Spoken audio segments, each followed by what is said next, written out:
The steam wand hissed like a sleepy cat, a sound Lena had come to find deeply comforting. Perkin Page was more than her coffee shop. It was her sanctuary. She knew the precise weight for tamping espresso, the exact temperature for steaming oat milk to velvety perfection, and the particular way the morning light hit the worn leather armchairs by the fiction section. Her life was a carefully curated blend of routines, and she liked it that way. The shop was nestled on a quiet corner, a holdout against the city's relentless push for modernization.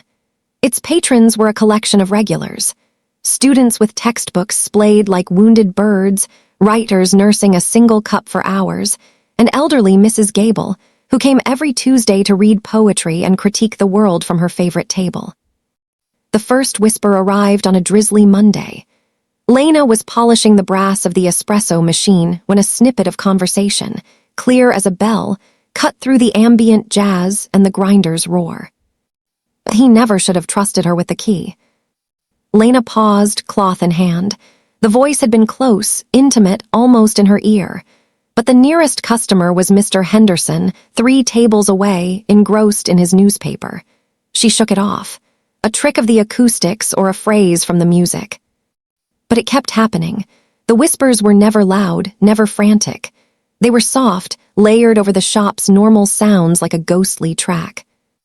The recipe is in the locket, she always said it would be. If only he'd looked behind the brick in the garden wall.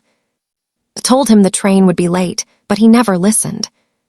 They were fragments of other people's lives, secrets and regrets drifting through her shop like steam. Lena started to feel like she was constantly eavesdropping on a conversation she couldn't quite hear in full. Her sanctuary was becoming a haunted house of confidences she never asked to keep. She tried to ignore them, focusing on the tactile rituals of her work, the grind, the tamp, the pour, but the whispers were insistent. One afternoon, as a young woman named Sarah sat staring into a cold latte, a whisper sighed. She doesn't know the letter is still in the book. Lena's eyes drifted to the shop's communal bookshelf. Without fully understanding why, she walked over, her heart thumping. She ran a finger along the spines and stopped at a thick green volume of Tolstoy's Anna Karenina. It was a book no one ever read. She pulled it out. Tucked between the pages about tragic love was a sealed, cream-colored envelope. On the front, in a familiar handwriting, was Sarah's name. Lena took it to her. Sarah looked up, startled, then her eyes widened at the sight of the envelope. "Where did you find this?" she breathed. "He said he mailed it. I thought he changed his mind." She tore it open. As she read, tears welled in her eyes, but they were tears of relief. It was a love letter, a declaration thought lost. She looked at Lena with something akin to awe. "How did you know?" Lena just smiled weakly. "A hunch." The next day, a whisper for Mrs. Gable. "The pressed flower is from their first walk in the park." Lena found a faded Edelweiss tucked inside an old gardening almanac. When she handed it to the elderly woman, Mrs. Gable's stern face softened into a look of profound, fragile tenderness. "Oh my," was all she could whisper, clutching the tiny flower to her chest. Lena was no longer just a barista. She was a conduit. The shop, she realized, wasn't haunted by ghosts, but by lost things, lost letters, lost tokens, lost chances. The whispers were their echoes, and for some reason, she was the only one who could hear them.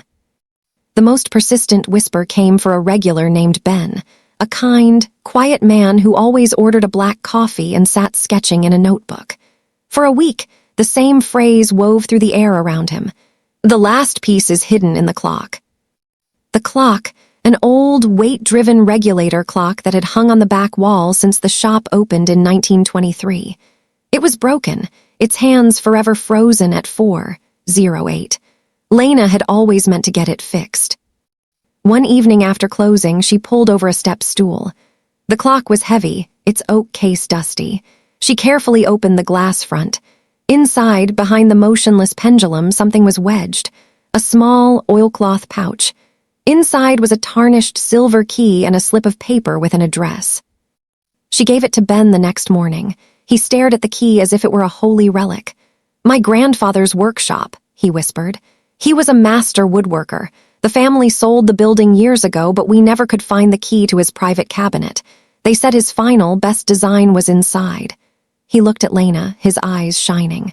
"This is unbelievable, thank you." Lena simply nodded, the steam wand hissing its familiar, comforting song in the background. The whispers didn't stop, but they changed.